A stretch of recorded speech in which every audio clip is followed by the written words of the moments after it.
Ration card ఉన్న వాళ్ళకి మాత్రమే 500 రూపాయల సిలిండర్. సో మిగతా వాళ్ళకి లేదా?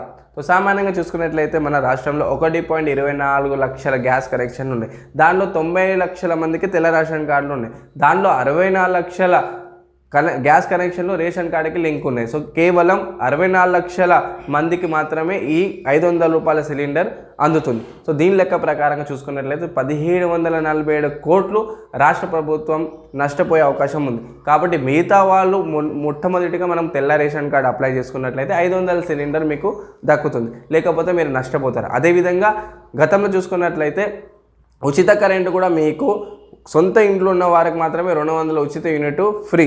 ప్రభుత్వ పథకాలను మీరు సదుపయోగం చేసుకోవాలంటే ఖచ్చితంగా గ్యాస్ కనెక్షన్ విషయంలో మీరు తెల్ల రేషన్ కార్డు అప్లై చేసుకోవాలి. మరిన్ని వార్తల కోసం చూస్తుండండి తేజ 7 AM.